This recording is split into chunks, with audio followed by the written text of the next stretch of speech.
Inside our San Francisco studios, it's Football Weekly, the digital edition. I'm Mike Am. He's Rick Neuheisel. And if there was any concerns for Sun Devils fans about where you are leaning, where the allegiance is, just look at the lapel there. Right there, Sparky. Sort of looks familiar based off of what I'm seeing here. This is going to be a tough matchup for your former team. It always is. I mean, look at the last year, what happened. They got beat twice by Stanford and in the Pac-12 championship game at home. So this is a big one for ASU. After surviving against USC with the Hail Mary, this is big for them. And I think it's a tough task coming into town. You've got Stanford that's a very good defense. What they do so well is own the trenches. They take over and make it personal. That's our space. And I think if ASU wants to have a chance, they got to run the ball, run it some more, and then run it a little bit more with Balaj and Foster. Throw some play action, but you got to commit to owning the trenches, all 4 quarters. I had a great offensive coordinator, Danny Cazzetto, used to say, throw to score and you run to win. And if the ASU wants to win this ball game, they have to commit to the run. It might be ugly early, but you got to keep pushing it down. But Jake, that's not their personality, especially now that Mike Berkovici's taken over at quarterback. In the 2 games he's played, he's thrown over 50 passes in both games. Here's my question for Arizona State.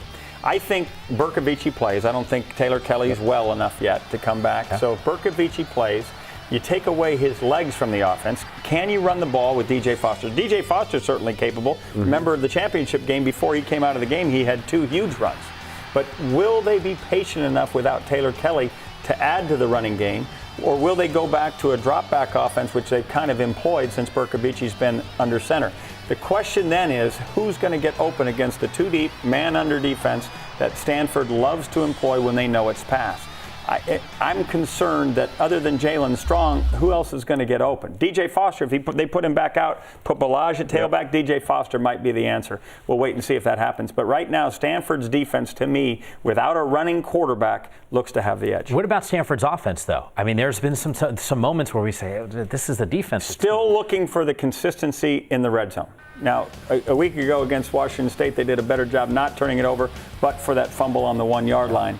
But if Kevin Hogan can keep away with the ball, look for the big plays. Remember, again, the championship game, they were able to dial up some of those zone pressures that Todd Graham loves to and take advantage of shots down the middle of the field when they got in those cover 2 fire zones. Balls down the middle. I think they had 10 plays of over 20 yards in that one ball game alone. So Arizona State's got to make sure they don't give up the big play to Stanford's offense. Big time, and they've gotten the tight ends involved more with the Stanford offense. They're starting to move the ball there. But don't be alarmed. Special teams is going to play a big part of this game, too. It's one phase of the game we seem to overlook at times, and Ty Montgomery's a dynamic return man. Yeah, Montgomery, you're reigning Pac-12 Player of the Week. Special teams, a disaster for Arizona State last year in the game at Stanford, but the move Todd Graham made in the offseason to bring in his buddy as the defensive coordinator was almost as much for special teams enhancement. We'll see if Arizona State's up to the task. A lot of eyeballs on this one. I can guarantee the 2 eyeballs on that side of the desk will certainly be keyed in on this Arizona State game against Stanford. You just flashed that. Let me see it. There you go. I knew he'd flash for everything. He was trying to do it subtle right down underneath everything. You don't have to be subtle about it. Once you're rocking that on the lapel, we all know. For everything that's happening around the conference, all you have to do is follow us on Twitter at Pac-12 Networks. Enjoy the game.